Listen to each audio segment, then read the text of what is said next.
يا ربنا اعترفنا بأننا اقترفنا وآننا أسرفنا على لظى أسرفنا. يا ربنا اعترفنا بأننا اقترفنا وآننا أسرفنا على لظى أسرفنا. فتب علينا توبة تغسل لكل حوبة واستر لنا العورات وآمن الروعات. فتب علينا توبة تغسل لكل حوبة واستر لنا العورات وآمن الروعات. يا ربنا اعترفنا بأننا اقترفنا وآننا أسرفنا على لظى أسرفنا. يا ربنا اعترفنا بأننا اقترفنا وآننا أسرفنا على لظى أسرفنا. واغفر لوالدينا ربي ومولودينا والآل والإخوان وسائر الخلان. واغفر لوالدينا ربي ومولودينا والآل والإخوان وسائر الخلان. يا ربنا اعترفنا بأننا اقترفنا وآننا أسرفنا على لظى أسرفنا. يا ربنا اعترفنا بأننا اقترفنا وآننا أسرفنا على لظى أسرفنا. فضلا وجودا منا لا باكتساب منا بالمصطفى الرسول نحظى بكل سول. فضلا وجودا منا لا باكتساب منا بالمصطفى الرسول نحظى بكل سول. يا ربنا اعترفنا بأننا اقترفنا وآننا أسرفنا على لظى أسرفنا. يا ربنا اعترفنا بأننا اقترفنا وآننا أسرفنا على لظى أسرفنا. يا ربنا اعترفنا بأننا اقترفنا وآننا أسرفنا على لظى أسرفنا. يا ربنا اعترفنا بأننا اقترفنا وآننا أسرفنا على لظى أسرفنا.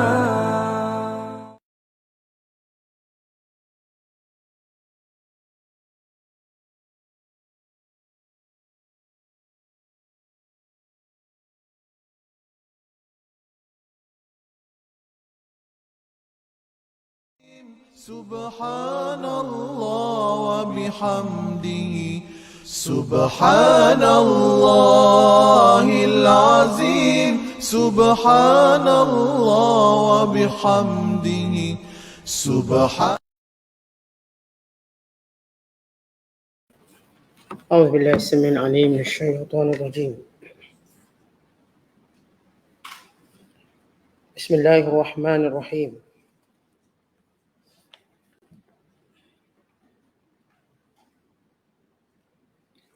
ولو ترى إذ فزعوا فلا فوت وأخذوا من مكان قريب وقالوا آمنا به وأنى لهم التناوش من مكان بعيد وقد كفروا به من قبل ويكذفون بالغيب من مكان بعيد وحيل بينهم وبين ما يشتهون كما فعل بأشياعهم من قبل إنهم كانوا في شك مريب. صدق الله العظيم.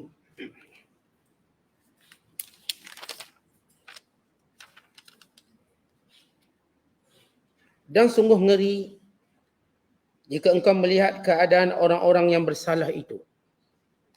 Ketika mereka gelisah takut menyaksikan azabnya, serta mereka tidak mendapat jalan mengelakkannya. Dan mereka pun diambil dari tempat mereka berada untuk dibawa ke tempat azab. Dan pada ketika itu, mereka berkata, kami sekarang beriman kepada kebenaran yang dibawa oleh Nabi Muhammad sallallahu alaihi wasallam. Apa jalannya dan bagaimana caranya mereka dapat mencapai iman dari tempat yang jauh. Padahal mereka telah mengingkarinya sebelum itu. Dan mereka pula selalu melemparkan tuduhan buta terhadap kebenaran itu dari tempat yang jauh. Sudah tentu salah. Dan disekatkan di antara mereka dengan iman yang mereka ingini. Sebagaimana yang telah dilakukan kepada orang-orang yang sama keadaannya dengan mereka pada masa yang lalu. Sesungguhnya mereka dahulu berada dalam keadaan syak yang meragukan. Kita berada pada penafsiran akhir ayat-ayat dalam surah Saba. Sebelum kita memasuki penafsiran surah Fatir. Itu ayat yang ke-51 dan hinggalah ayat 54. Daripada surah Saba ini, itu surah yang ke-34. Pada juzuk yang ke-22. Kalau sebelum ini kita telah menjelaskan tentang sebab kekufuran mereka. Dan sebab mereka diazab oleh Allah SWT. Maka ayat yang kita bacakan ini memberi satu amaran yang keras. Kesudahan yang tak terjangka dan dijangka oleh orang-orang kafir. Dan penyesalan serta keimanan yang tidak lagi memberi manfaat. Disebabkan mereka melepaskan peluang mereka dahulu di dunia. Dan mereka tidak akan lagi diberi peluang bila mana mereka mati. Terlepas peluang dan terlepas kesempatan. Ketika mana mereka cuba untuk beriman, ketika mana mereka melihat azab Allah. Maka Allah SWT mencela mereka. Kerana keimanan mereka di luar waktunya. Bukan di luar tempatnya. Kerana tempat beriman itu di dunia, bukannya di akhirat. Dan tempat beriman itu ketika mana mereka masih hidup, bukannya selepas mereka dibangkitkan. Kerana pada hari dibangkitkan, ia adalah hari pembalasan. Yang beriman, maka mereka mendapat ganjaran serta balasan yang baik. Yang kufur tidak guna lagi penyesalan. Tidak guna lagi tangisan. Atau tidak guna lagi cita-cita dan angan-angan mereka. Maka Allah menceritakan bagaimana kedahsyatannya dengan firman-Nya. Walau tara iz fazi'u fala faut. Dan ketika mana wahai Muhammad kamu melihat keadaan orang kafir yang tidak mempercayai hari kebangkitan. Sesudah mereka dibangkitkan dan keluar daripada kubur. Lalu mereka melihat berbagai bentuk azab yang menakutkan. Ketika itu wahai Muhammad, kamu akan melihat bagaimana keadaan orang kafir. Yang mereka tahu mereka tidak mampu lagi untuk melarikan diri. Dan mereka tahu bahawa mereka sudah tidak punya masa sebagaimana berikan sebelum ini. Lalu mereka waktu itu cuba untuk beriman. Cuba untuk berkata kepada Allah Ta'ala, amanna bih.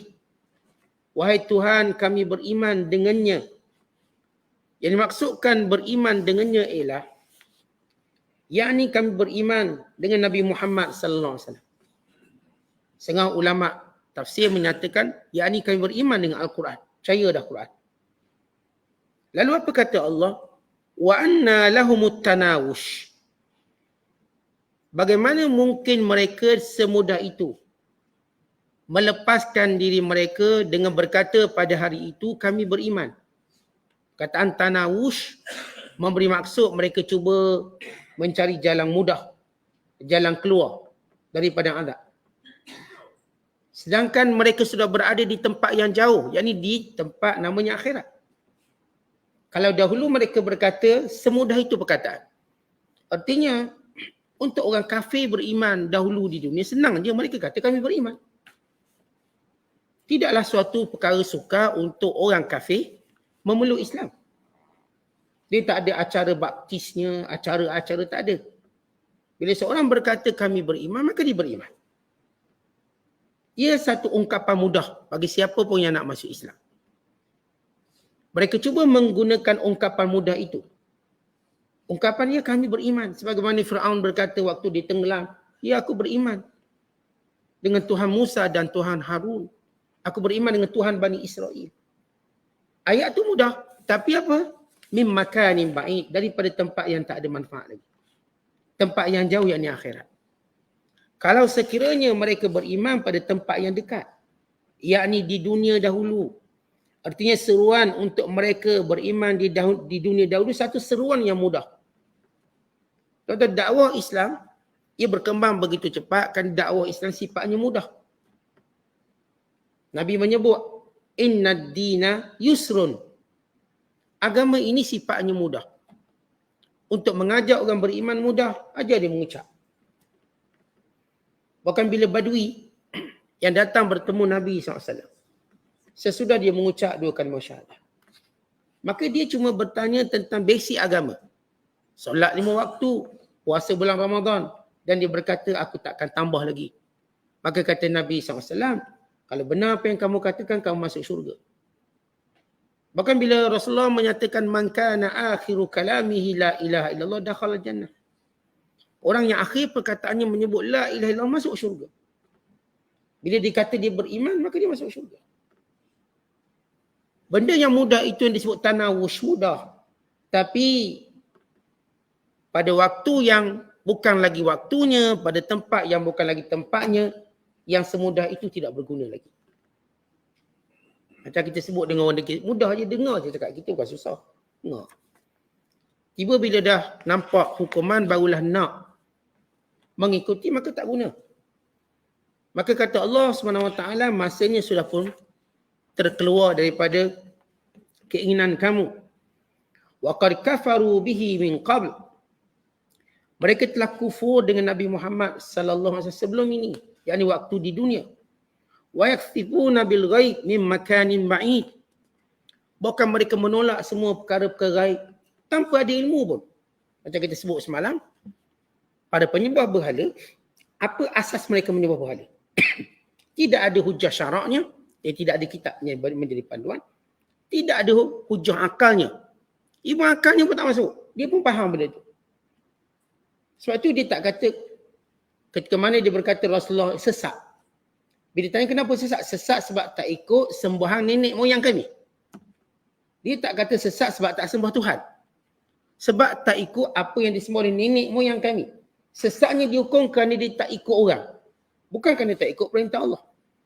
Contoh kalau kita lihat dalam masyarakat, yang hukum dengan sesat ni ada. Ada orang ikut hukum sesat sebab tak ikut orang ramai. Macam orang ramai. Awak ni salah ni tak macam orang lain lah, sesat. Itu satu kaedah.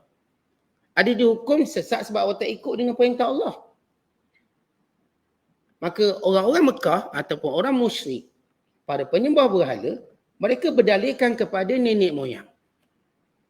Dan mereka cuba membuktikan hari ini, sebagaimana sebelum ini, bahawa agama berhala lah agama pertama muncul di dunia. Lalu mereka berkata Islam kan baru lagi. Kristian pun baru lagi. Yahudi pun baru lagi. Yang pertama agama berhala. Dan mereka membuktikan dengan banyak penemuan-penemuan bukti berhala. Walhal kita tahu bahawa agama yang pertama ialah Islam. Adapun Nabi Muhammad SAW menyempurnakan Islam. Rasulullah bukan buat Islam baru. Rasulullah SAW membawa syariat baru. Islam sama. Kerana Islam ialah asas tauhid yang jelas. Yang semua para Nabi menyebut perkataan Islam pada diri mereka sebagaimana Musa berkata, wa ana awwalul muslimin. Akulah orang pertama Islam. Sebagaimana Ibrahim berkata, aslamtu li rabbil alamin. Aku Islam serah diri pada Tuhan sekalian alam.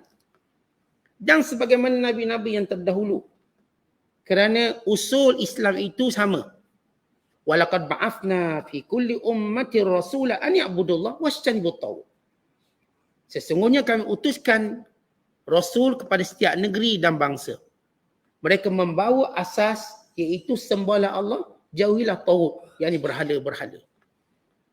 Maka Islam adalah agama dari awal. Rasulullah SAW menyempurnakan Islam. Sebagaimana Rasulullah SAW sebut tentang diri baginda. Umpama satu bata yang hendak dilengkapkan pada bata-bata yang sudah tersusun. Ini labinatun, kata Rasul. Aku ni ialah bata yang disusun untuk menyempurnakan. Soal satu binaan, satu bata tak ada lagi. Letak satu. Akulah bata itu yang menyempurnakan apa yang dibawa oleh Nabi-Nabi yang terdahulu. Tidak sedikit pun berbeza dalam bab tauhid. Menyembah Allah. Dan bila kita tahu bahawa sejarah penyembahan berhala ada mulanya. Ia bermula pada zaman Nabi Nuh AS. Kesesatan tersebut. Iaitu lebih kurang 1000 tahun selepas kewafatan Nabi Allah Adam AS. Selepas 10 keturunan. Atau 10 kurun. Yang sebelum itu Adam AS ialah Islam. Bukan pakar sejarah membuktikan bagaimana penemuan orang dahulu tanpa ada alat-alat agama. Selepas zaman selepasnya barulah banyak ditanam dengan kepercayaan berhala. Sebelum itu tak ada. Menunjukkan asal Islam tak ada apa-apa. Kerana orang Islam tidak akan tanam bersamanya sesuatu pun. Yang menyembah berhala dia akan tanam sesuatu bersama dia. Maka ini menunjukkan secara jelas secara sejarah, fakta. Maka mereka ini, penyembah-penyembah berhala, menuduh dan menolak perkara-perkara gaib mim makanin ba'id, perkataan mim makanin ba'id, yakni tanpa hujah yang logik. Semuanya dilempar dari jauh je. Maksudnya bercakap, kalau bahasa kita bercakap ikut suka je. Waktu mereka menolak Islam, menolak setiap apa yang dibawa oleh Rasul, mereka cuma tolak secara syahwat mereka. Menolak secara sembarangan dan sembrono. Tak ada hujah. Ni tak ikut nenek moyang kami, tak ikut nenek. Bila ditanya kenapa sembah berhala sekian, mereka cuba alih tajuk. Dan mereka cuba untuk menyerang apa yang Rasulullah bawa. Tidak menjawab apa yang Rasulullah sebut tentang mereka. Dia cara nak selamat. Bila orang kritik kita, kita kritik dia balik. Artinya cuba lupakan kritikan tadi. Bila Rasulullah mengkritik orang kafir, menegur dalam penyembahan berhala. Apa yang dibuat oleh orang kafir? Mereka serang Rasulullah dulu. Dengan cara tentang Tuhan, tentang kiamat. Kerana benda itu tak ada bukti depan mereka. Mana bukti kiamat? Mana bukti manusia bangkit balik? Mereka cuba untuk menjadikan Rasul lari daripada topik, tajuk dalam menyerang berhala-berhala mereka. Sebab mereka tak ada jawapan tu. Bila tak ada jawapan, mereka cari salah. Contoh gini, kalau kita gaduh orang jahat. Kita ni, dia ni banyak salah, semayang tidak, puasa tidak, tutup aurat tidak. Tapi dia cuba larikan hujah tadi benda lain. Awak ni buat ni ikhlas tak ikhlas? Kita ikhlas tak ikhlas pula. Tak ikhlas Tuhan tak terima. Dia pun bicara bab ikhlas. Bab semayang dia tak semayang tak kira dah. Soalnya dia tak salah. Yang penting ikhlas. Saya kalau tak pakai tudung saya ikhlas. Tengok dia main bab ikhlas pula. Sehingga dia lupa yang suruh ikhlas, yang suruh pakai tudung, yang suruh semayang, Tuhan yang sama. Tuhan yang sama. Umpama orang bawa kereta, lesen, rotek, arahan dari pihak yang sama. Dan semua tu kalau tak ada salah. Cuma salah. Ada lesen ada rotek tak pakai tali pinggang, salah juga. Ada lesen ada rotek pakai tali pinggang tapi potong garisan berkembang, salah juga. Tak cik, saya ada lesen kenapa cik nak sama saya? Biar awak buat salah tetap salah. Ada lesen sekian-sekian tapi dah bersyarat tak berhenti, salah juga. Tapi bila mereka ni banyak sangat salah, saya kata contoh orang jenis tak semayang, tak apa, mereka pun cerita buat ikhlas. Nak lari daripada teguran terhadap perintah syarak. Sama juga penyembah berhala. Nak lari daripada teguran tentang berhala, mereka cuba serang hari kiamat. Mana ada kiamat? Mana ada kiamat? Mana ada kebangkitan semula? Sebab itu, benda itu tidak boleh dibuktikan secara terus pada mereka, melainkan secara akal. Dengan melihat alam yang menjadi tanda-tandanya dan kekuasaan Allah. Tuan-tuan semua benda, ada benda kita boleh datangkan terus bukti. Ada benda berdasarkan alamat-alamatnya. Umpamanya kita nak beritahu hujan. Mana hujan, mana hujan? Tak, nanti nak hujan. Sebab dah tandanya dah gelap hari, dah bunyi guruhnya. Tak, hujan tak ada pun. Mereka tetap nak tunggu hujan betul baru percaya. Sebut. Kita kata ni, orang tempat lain sebut dah banjir. Rumah saya tak nak air pun tak banjir. Tak, dia dalam proses ni. Nanti kena kat kita pula. Tak berlaku pun kat saya. Sama juga mereka. Mana kiamat? Mana kiamat? Mereka pun tak mati lagi. Mereka terus kata, mana ada? Benda-benda mana ada? Mereka nak menghadap sendiri benda tu. Lalu mereka menyerang sungguh-sungguh tentang hari kebangkitan semula. Maka Allah menceritakan. Sudah mereka ini. Yang tak percaya, yang tak beriman dengan apa yang dibawa oleh Nabi SAW. Waktu berlakunya kiamat. Waktu tertutup peluang mereka. Dan waktu itulah mereka berkata. Kerana mereka melihat azab yang dahsyat. Lalu mereka kata kami beriman. Walah dahulu mereka kafir. Walah dahulu mereka menolak hujah-hujah dengan cara yang jauh, dengan cara tidak berfakta. Wahila bainahum. Dan disekat antara mereka. Wa baina ma yashtahun, dengan apa yang mereka inginkan pada hari ini. Ini keinginan mereka nak beriman. Keinginan mereka percaya. Keinginan mereka untuk taubat. Allah sekat. Maksudnya tidak diterima lagi. Sebagaimana kama fu'ila bi asyaihim min qabl.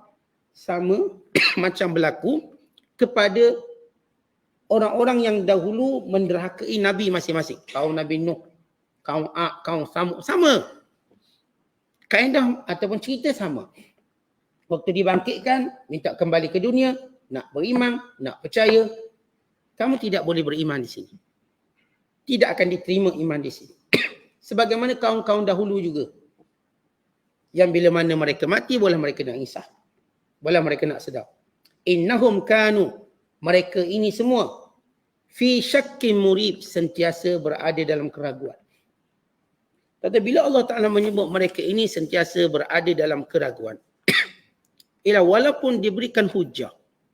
Walaupun diberikan penjelasan, penerangan.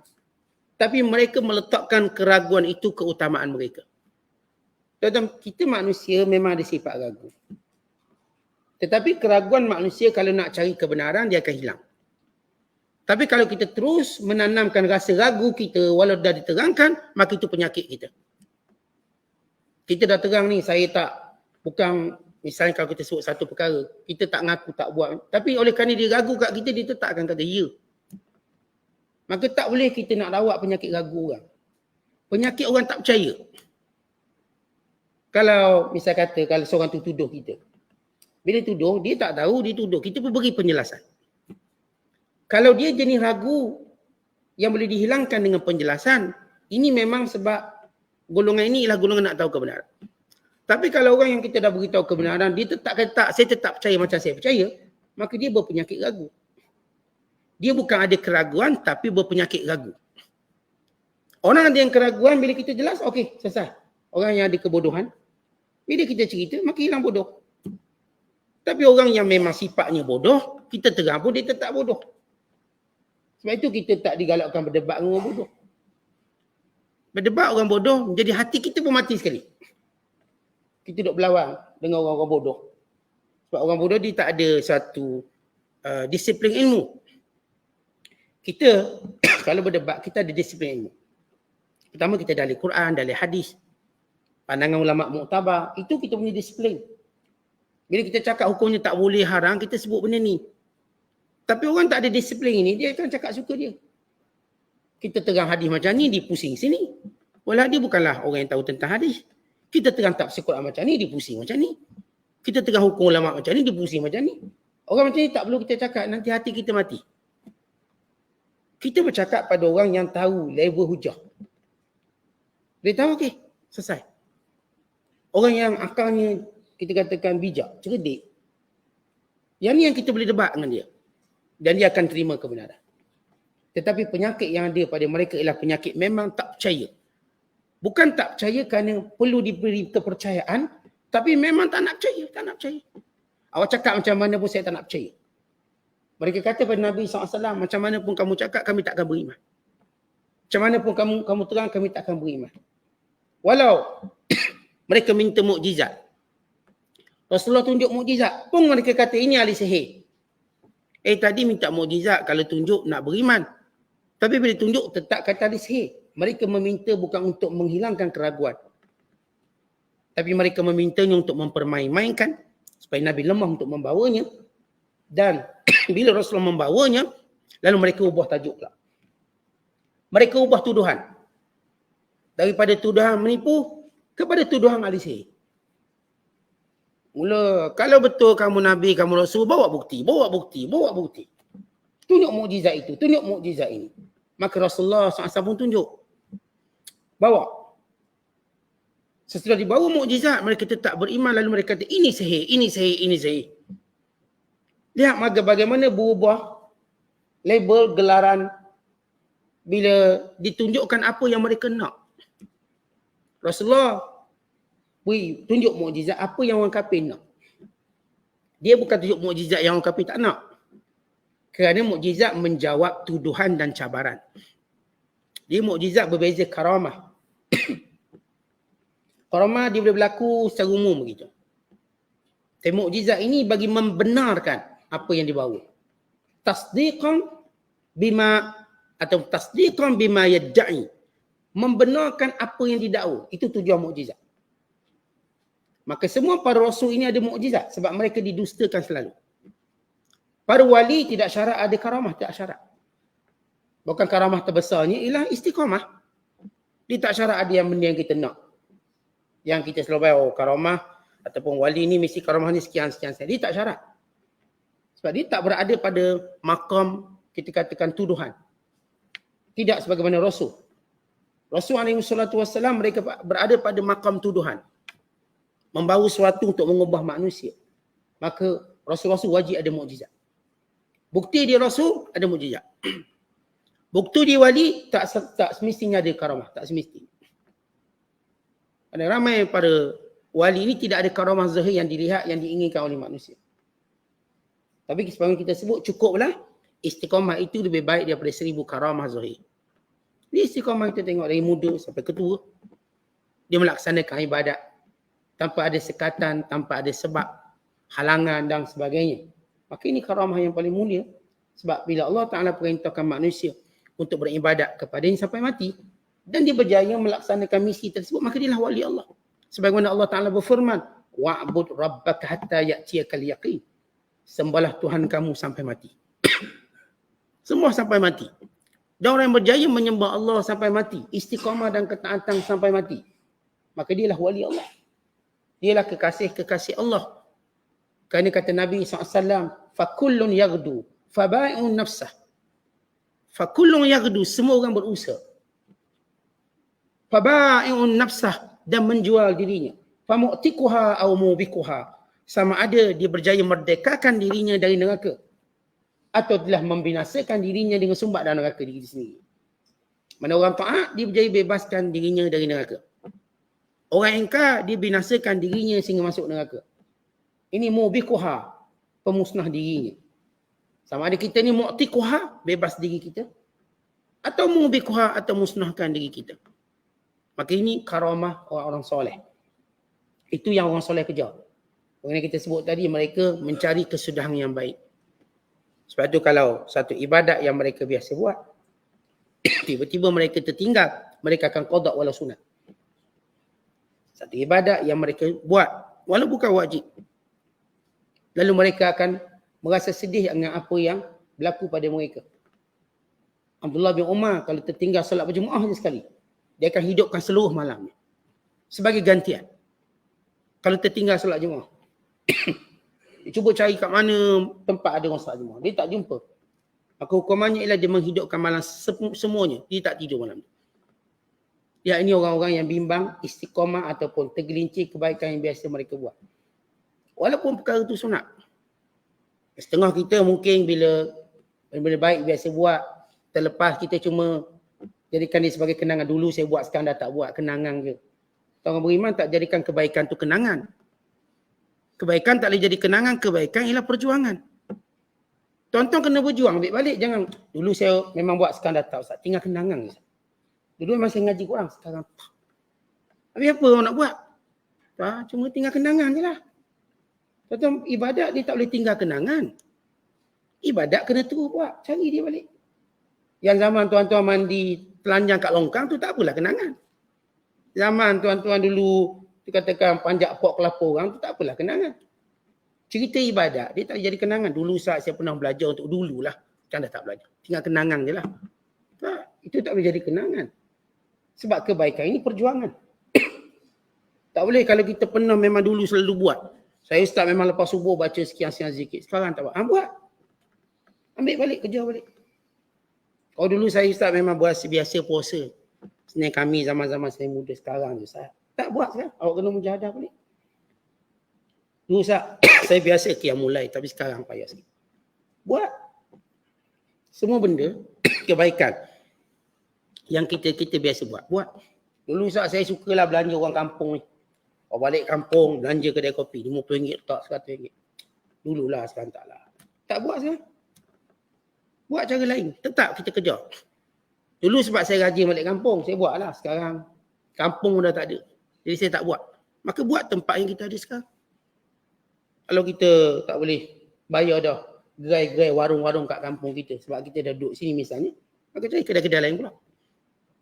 Orang beriman dia tak akan jadikan kebaikan tu tinggal kenangan. Tak ada. Kebaikan dia akan terus perjuangkan sampai ke titisan darah dia tak akhir, sampai kepada nafas dia tak akhir. Maka dia kekal buat baik macam tu sampai dia mati. Jadi tak ada cerita kenangan. Kalau kita lihat dalam ayat yang kita baca, artinya dah kita berada pada tamat surah Sabah. Kita lihat ada 12 tajuk yang telah kita huraikan. Kita nak rangkum balik untuk memahami kandungan umum ini dalam surah Sabah yang merupakan surah Makkiyah yang ada 54 ayat ini, yang kita tahu dia semuanya menyentuh dasar-dasar tauhid. Dari permulaan kita baca daripada ayat pertama hingga kedua, bagaimana dalam surah ini menceritakan sifat kerajaan, kekuasaan dan ilmu Allah Ta'ala. Dan kemudian kita menjelaskan pada ayat yang ke-3 hingga ke-6, bagaimana orang kafir mengingkari hari kiamat. Dan bagaimana pecahan manusia pada hari kiamat kelak. Kalangan yang berimannya yang mendapat balasan gandaannya, dengan kalangan yang engkarnya yang mendapat azabnya. Dan pada tajuk yang ketiga, pada ayat ke-7 hingga 9, kita telah menceritakan bagaimana orang-orang kafir menganggap kiamat tu jauh, bahkan mereka mempersendakannya. Lalu mereka mempersendakan Nabi SAW yang menceritakan tentang adanya kiamat.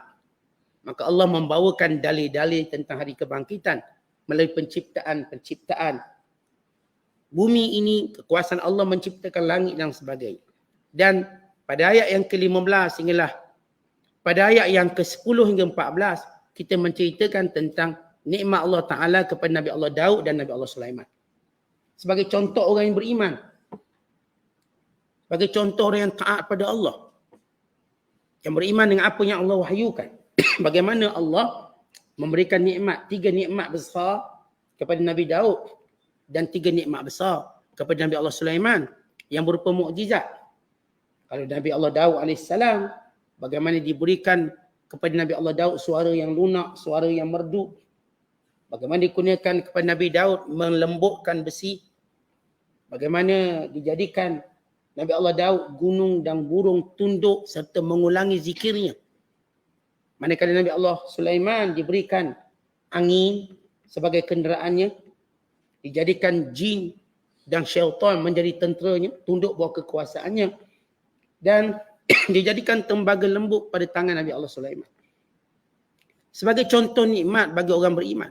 Dan pada ayat yang ke-15 hingga 21 kita cerita tentang negara Sabak yang menjadi intipati ataupun tajuk surah ini. Sabak. Kerana mereka yang tak beriman pada Rasul, tidak beriman pada hari kebangkitan. Bagaimana satu negara ini hancur. Walaupun negara ini kaya, walau negara ini penuh dengan nikmat, walau negara ini terdiri pada penduduk yang sihat, bukan penduduknya kolesterol, bukan penduduk kecil, tak ada, semua sihat penduduknya. penduduknya sihat, negara-negara sihat, nikmat yang banyak tapi tetap hancur. Negara itu hancur bukan sebab kita katakan ekonomi jatuh sekian, tidak, atau ditakbir oleh orang bodoh, bukan. Kerana tidak beriman pada Allah. Ini menjadi amaran kepada semua negara yang ada atas dunia ni. Kalau tidak beriman pada Allah, negaranya akan hancur seteguh mana pun negara. Sekaya mana pun negara, dia akan hancur. Kemudian pada ayat yang ke-22 sehingga 23, kita telah menceritakan dalam tajuk, dalam huraian ayat surah Sabah, tentang bagaimana Tuhan-Tuhan yang disembah oleh orang musyriki Mekah dan oleh manusia yang lain tidak boleh memberi syafaat. Tidak boleh membantu di hari akhirat kelak. Bahkan kalau minta pertolongan tidak mendengar dan tidak dapat melihat. Dan tidak punya sifat-sifat Tuhan langsung. Sebenarnya kita beritahu tentang golongan penyembah berhala, kita katakan pada mereka, tunjukkan satu sifat Tuhan pada berhala. Kamu kan sembah berhala, kamu kata Tuhan, tunjuk satu sifat dia. Jangan kata, oh ini sebab nenek moyang, tak, sifat dia. Apa yang berhala ni dah buat? Kalau dia kata berhala ni lah yang mendatangkan rezeki sekian-sekian, kita tanya, rezeki tu ada bila? Berhala ni bila kena buat? Untuk menunjukkan berhala tidak ada sifat ketuhanan. Bukan sifat lemah. Sifat makhluk. Sifat yang tidak ada pun kita katakan kesempurnaan yang boleh kita katakan padanya. Kemudian dalam ayat yang ke-24 sehingga 30, bagaimana penyembah-penyembah berhala akhirnya mengakui pemberi rezeki itu ialah Allah. Siapa yang beri rezeki? Allah tanya. Siapa bagi rezeki? Di langit dan di bumi. Yang turunkan hujan siapa? Berhala ke? Mereka kata tak. Yang tumbuhkan tumbuhan di bumi berhala ke? Mereka kata tak. Habis siapa? Allah. Maka mereka terpaksa mengakui di sebalik mereka nak sembah berhala. Bahawa berhala bukan yang menurunkan hujan. Tidak juga yang menumbuhkan tumbuhan. Tidak juga yang menurunkan rezeki. Ini pengakuan musyrik. Sebagaimana Allah sebut dalam ayat yang lain, pengakuan musyrik pada penyembah berhala, bahawa yang jadikan bumi dan langit ini ialah Allah. Wala in sa'altahum man khalaqas samawati wal ard la yaqulunna Allah. Kalau kamu tanya penyembah-penyembah berhala, siapa yang ciptakan langit dan bumi? Mereka pasti kata Allah, Tuhan. Bukan berhala? Bukan. Itu pengakuan fitrah mereka. Tapi kerana ego mereka, syahwat mereka, syaitan sebagaimana kita sebut sebelum ini, menjadikan mereka kekal menyembah berhala. Kemudian pada tajuk yang ke-8 yang kita huraikan pada ayat 31 dan 33, bagaimana sifat orang-orang kafir yang mengingkari Al-Quran dan kesudahan dialog antara kelompok orang kafir yang sesat dan yang menyesatkan. Yang kita sebut kelompok mustakbirin, pemimpin-pemimpin, dan kelompok mustadhafin, orang yang dipimpin. Berlaku galuh. Kata orang yang lemah, kamulah punca kami sesat. Kata orang kuat ni pula, kami tak pernah halang pun kamu beriman. Kata orang lemah pula, kamulah yang tipu kami siang malam sampai kami terpedaya dengan penipuan kamu. Maka kedua-dua kelompok akhirnya menggigit jari menyesal kerana kufur kepada Nabi SAW bila melihat azab. Ini pada ayat yang ke-31 hingga 33. Dan pada ayat yang ke-34 hingga 39 yang telah kita huraikan bagaimana Allah menghiburkan Nabi SAW. Kerana Rasulullah yang berdakwah sebagai seorang manusia terasa juga lemahnya disebabkan tidak beriman orang-orang kafir ini. Sesudah berdakwah tempoh yang panjang. Maka Allah menghiburkan Rasulullah dengan mengatakan, wahai Muhammad, demikian Nabi-Nabi lain, mereka ini didustakan oleh kaum masing-masing. Dan punca mereka mendustakan sebab mereka ini berlagak harta banyak. Anak pinak ramai. Kesombongan mereka pada harta dan anak pinak menyebabkan mereka menolak keimanan. Kerana mereka menyangka harta itu mengekalkan mereka di dunia. Anak pinak itu akan membantu dan menolong mereka. Bahkan mereka berkata, kalau kami kaya di dunia, nanti kalau mati hidup balik pun kami kaya lagi. Begitu keimanan kuat mereka pada harta. Dan mereka memandang hina orang Islam yang miskin. Bahkan meminta Rasulullah, kalau benar kamu Nabi, jadikan Bukit Safa, Bukit Marwah emas. Jadikan Mekah ni bumi kaya raya. Tak payah lagi kami kerja. Bukit Safa, Bukit Marwah jadi emas. Kemudian ada sungai-sungai, ada kebun anggur, ada kebun kurma. Tukar dia. Kerana kepala mereka kepala materialistik. Nak benda. Bukan melihat akhirat yang segala-galanya. Allah Ta'ala menjelaskan bahawa harta itu ujian, dia tak ada kena-mengena dengan kebenaran. Ada orang kafir yang Allah beri kaya. Ada orang Islam yang Allah beri kaya. Ada orang kafir yang papa ke dana. Ada orang Islam yang papa ke dana. Harta cuma ujian. Dan orang yang bersyukur dan orang yang bersabar, mereka lepas ujian harta. Kalau mereka dapat harta, mereka bersyukur, mereka lepas. Mereka tak dapat harta, mereka bersabar, mereka lepas daripada ujian Allah. Yang sombong, yang putus asa ini tak lepas. Kemudian pada ayat yang ke-40 hingga 42, kita terangkan bagaimana takutnya orang kafir pada hari kiamat kelak di hadapan sekutu-sekutu mereka. Bila Allah bertanya kepada apa yang mereka sembah. Kamu kan yang suruh disembah? Untuk mereka menjadikan mereka putus asa, mengharapkan syafaat apa yang mereka sembah. Sebab yang mereka sembah ni pun ditanya, kamu ke suruh sembah? Lalu yang disembah berkata, kami tak ada kena-mengena, mereka menyembah jin. Setan suruh mereka. Itu jawapan malaikat. Tersebut di kalangan mereka itu ada yang sembah malaikat. Maka Allah himpunkan orang kafir pada tempat khas. Bersama apa yang mereka sekutukan. Yang berhala-berhala mereka sembah, dicampur dalam neraka. Kalau berhala dicampur dalam neraka, maka apa lagi harapan mereka tinggal? Ketika mana mereka mengharap berhala tolong mereka, tapi berhala masuk neraka. Dan demikian juga ketika mana mereka mengharapkan malaikat yang mereka sembah dulu. Lalu malaikat kata, tak, aku tak pernah suruh mereka sembah. Yang mereka sangka malaikat bukan kami, tapi itu jin yang mereka sembah. Orang yang kita sebut, kekeliruan manusia dalam mengenali jin dan malaikat. Tuan-tuan, malaikat tak akan mendampingi orang kafir. Dan tak akan membiarkan orang sembah, malaikat akan binasa kat orang ni. Tapi yang membiarkan manusia menyembah di kalangan makhluk gaib inilah jin. Jin yang suka. Kalau orang sembah sehingga maklum di sisi para penyihir yang disebut sebagai perjanjian syaitan. Dia buat perjanjian syaitan. Orang ini heboh terkenal artis-artis tertentu yang buat perjanjian dengan syaitan.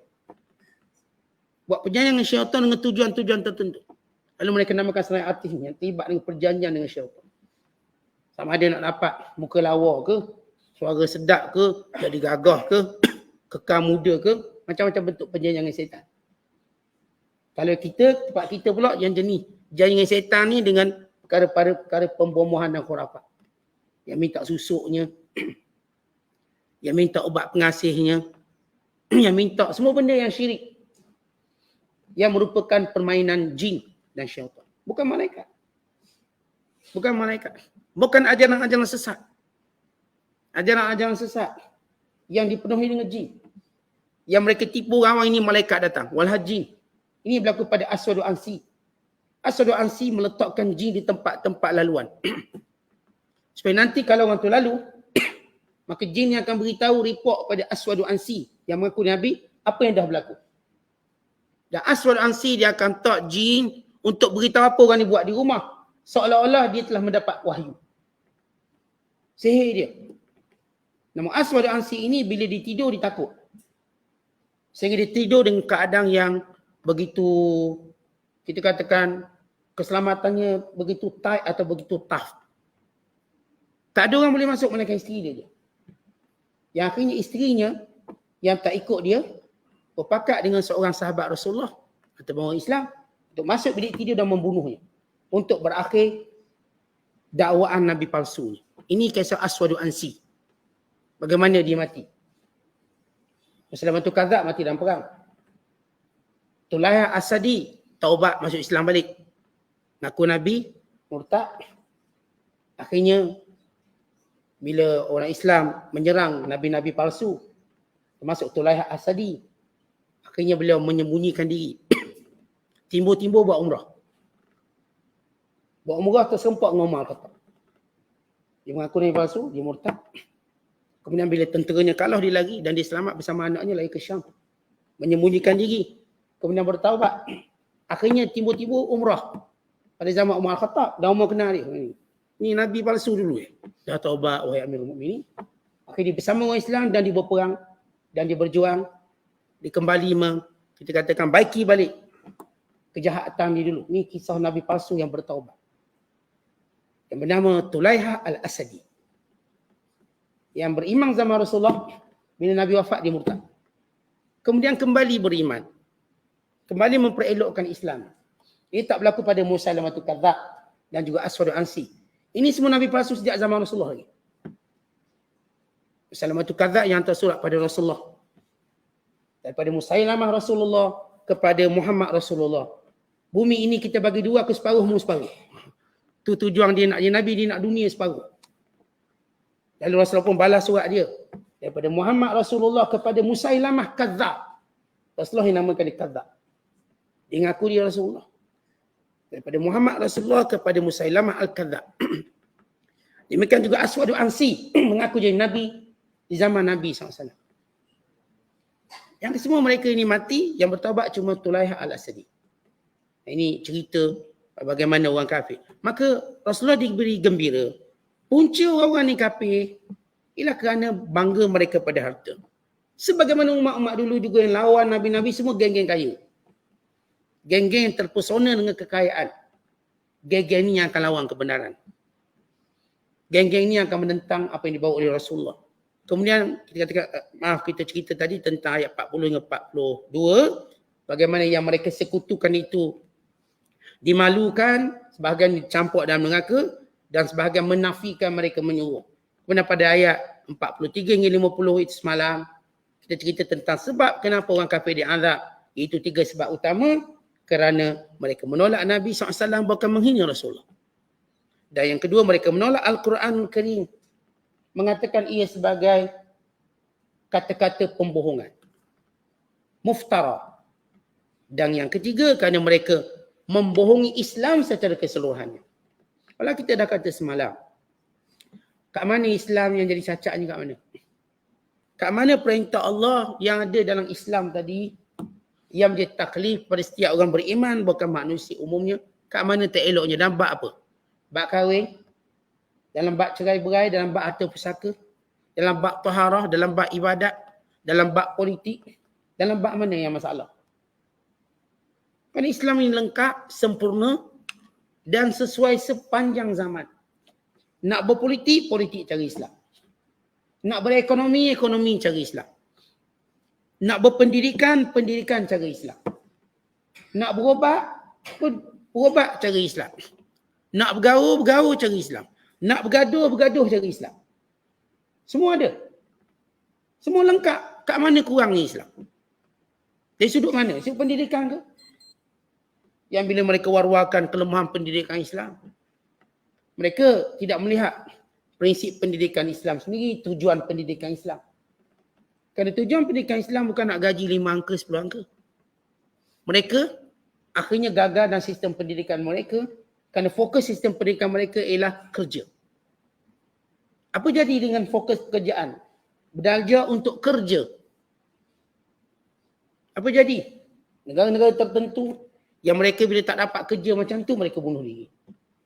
Sebagaimana berlaku di Jepun. Mereka dah didik anak mereka dia kecil, ini kena jadi arkitek, ini engineer, ini doktor. Sampai waktu bila besar mereka tak dapat benda mereka nak, bunuh diri. Islam tidak melihat belajar itu sebagai kerja. Kita melihat belajar bagaimana meraih ilmu, mencari redha Allah, mengenali Tuhan. Kerana masalah kerja ni subjektif. Tuan-tuan, bab cari duit ni subjektif. Bahkan kita lihat dunia ni setiap 10 tahun akan berlaku pertambahan kerja baru. Bentuk kerja baru. Dulu kita tak ada online. Kemudian kita ada online sekarang. Sekarang ni sistem perniagaan online. Sistem perniagaan order pakai komputer. Nak panggil waiter, nak order, dia tak layang semua ni. Kena tekan. Tak boleh tekan, dia tekan orang ni pun boleh. Semua machine. Ramai mana orang masuk kedai keluar balik, tak kerti tekan. Tapi sistem tu masih ikut lah. Sistem tekan order, bayar situ. Nanti selepas 10 tahun akan datang, kita ada sistem baru pula.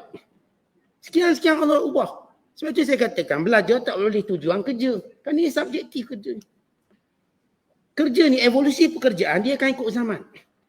Pernah dulu tukang kasut dihina. Kita pun panggil Sabarudin tukang kasut. Hina. Sekarang tukang kasut jangan main-main. 10,000 kasut tu, 20,000. Dulu kalau kerja naik pengayuh beca miskin. Sekarang jangan. Naik sekejap RM10. Ambil gambar pun RM10. Yang main beca-beca sekarang. Taksi dulu kan naik di pasar RM2. Kesianlah orang buat teksi orang miskin dulu. Sekarang teksi jangan kata orang miskin. Benda dah berubah. Sebab itu kata Abu Hanifah, bahawa dalam perkahwinan tidak dikira kufur pekerjaan kerana sifat pekerjaan itu berubah ikut zaman. Dia bila kita bicara bab kahwin, dia kena sekupu. Sekupu ni kalau sekiranya perempuan tu, kalau lelaki tu dia tinggi dari sudut status dia boleh kahwin mana-mana perempuan, dia tak ada istilah kufu. Tapi perempuan ni bila nak kahwin, dia kena ada kufu dengan dia. Maksudnya kalau dia perempuan kaya, dia tak boleh kahwin dengan orang miskin. Sebab dia akan beri kesan besar.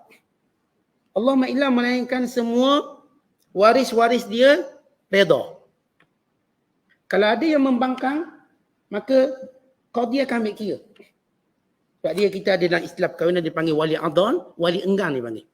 Wali enggan menikahkan anak perempuannya. Maka Tok Akil akan tanya, kenapa kamu enggan? Tak nak. Dia kata sebab dia pilih lelaki yang tak setara dengan dia, tak sekufu. Dia ada alasan. Sebab mungkin anak dia dah biasa mewah, top up automatik, makanan automatik, tiba kahwin, yang suami tak boleh bagi top up. Susah dia. Dia kena buat kerja sini sekian-sekian, dia tak biasa. Kan setengah-setengah perempuan dah biasa ayah manja macam ni, mak manja macam ni. Tiba dia nak masuk dalam satu keluarga, dia tak boleh macam tu. Dia mungkin akan tension. Mula-mula ceritalah cinta, main ayat-ayat cinta. 3-4 hari, dia ayat cinta. Lepas tu dia pergi pada realiti, dia tak boleh hadapi. Mula dia kata lelaki ni susah, menyesal lah, bla bla. Sebab dia tak sekufu. Yang perempuan ni doktor misalnya, PhD. Lelaki biasa je. Dia keluarga dia boleh tentang bimbang. Sebab akhirnya lama-lama perempuan tu bangga. Saya cerdik pada awak apa? SPM pun tak lulus. Dah. Jadi masalah. Sebagaimana berlaku kepada Zaid dan Zainab. Kan tak sekufu. Zainab melihat dia bangsawan. Mula-mula okeylah, redha. Lama-lama dia jadi nak sebut juga kebanggaan dia. Menjadikan Zaid rasa terhina setiap hari. Akhirnya mengadu pada Rasulullah. Sehingga berakhir dengan pencerahan. Dan memang itu adalah rahsia yang Allah suruh dia kahwin. Untuk membatalkan anak angkat sebagaimana kita tafsir dalam surah Ahzab. Tapi di situ menunjukkan kufu. Pentingnya kufu dan bukan. Kata Imam Abu Hanifah, bila setengah ulama menyatakan di antara nilai kufu ialah agama, pekerjaan. Abu Hanifah kata pekerjaan tak masuk. Kerana pekerjaan itu subjektif. Pada satu zaman, pekerjaan itu nampak rendah. Pada zaman yang lain, pekerjaan itu nampak tinggi. Kata repair rumah dulu kita macam biasa. Sekarang sebut repair rumah dia kaya. Orang jadi repair rumah dia kaya. Repair sikit 100, repair sikit 100. Kaya dia. Dia tacak-tacak sikit kita, dia ni kaki kayu, tangan kayu belaka. Ni paip bocor tengok je lah. Tak kerti. Yang ni mana ni buat sikit-sikit dapat duit. Sikit-sikit dapat duit. Orang yang pandai ukir, pandai pening kita katakan. Sebagaimana disebut oleh Imam Ibn Khaldun dalam Muqaddimah Ibn Khaldun. Bila negara maju, pekerjaan yang akan menjadi highest paid dibayar ialah yang servis. Semua yang terlibat servis dia akan dapat gaji besar. Servis. Termasuk food panda, servis. Orang semua malah keluar rumah. Kedai sebelah rumah pun panggil food panda. Ambil, beli sebelah. Sebelah rumah kedai dia. RM10 upah. Beli TO RM9. Kau pergi kedai, pergi sendiri mungkin RM1 je. Kau dibuat sendiri mungkin RM10 je. Alah, order TO satu. Tu dia cakap dengan restoran. Dia orang TO pun order. Malahnya TO pun order. Jadi habis jadi berapa TO tu? Jadi RM6. Beli. Itu yang kita katakan bila negara maju, servis mahal. Servis mahal. Sebab tu ramai orang cita-cita nak jadi food panda kan. Dah jadi cita-cita dia pula. Artinya setiap zaman dia akan berubah. Kerjaya dia bukan suatu benda yang tetap. Mungkin pilot yang tuan-tuan pandang tinggi, setinggi kapal terbang, akhirnya pilot turun bawah. Hierarki kerja tu pilot bawah. Dulu engineer pandang tinggi, hierarki engineer bawah. Dia bawah daripada toke kau. Bawah. Dia hierarki dah berubah. Dulu mungkin toke restoran bawah. Tak, ini toke restoran atas. Dia atas, dia tinggi pada engineer, arkitek. Zaman berubah. Dan dia akan berubah lagi. Dia akan berubah lagi. Maka semuanya ini tak boleh diambil iktibar. Sebab itu Allah ingatkan bahawa rezeki ini, ataupun kita sebut tadi dalam Islam, tak ada benda yang cacat. Bahkan kalau kita pergi pada pendidikan, tujuan dalam pendidikan Islam itu cukup jelas. Bukan kerana nak duit. Jangan ajar kita belajar, jangan ajar anak kita belajar sebab nak duit. Bukan sebab itu. Sebab ia subjektif. Rezeki itu boleh berubah-ubah. Pada siapa pun. Berlaku pada siapa pun. Kemudian pada akhir ayat yang kita baca pada malam ini, bagaimana Allah memberi satu amalan yang keras kepada yang tidak beriman pada hari kebangkitan, nanti kiamat kelak sudah tertutup peluang kamu. Kalaupun kamu cuba beriman, sudah dihalang keinginan dan angan-angan kamu, maka rasakan azab yang dahulu kamu ragukan, yang dahulu kamu tolak secara kebodohan kamu dan syahwat kamu, maka tiada guna lagi penyesalan kerana kamu berpenyakit ragu-ragu dalam hati kamu yang tidak boleh diobati. Wallahu bissawab. Assalamualaikum warahmatullahi wabarakatuh.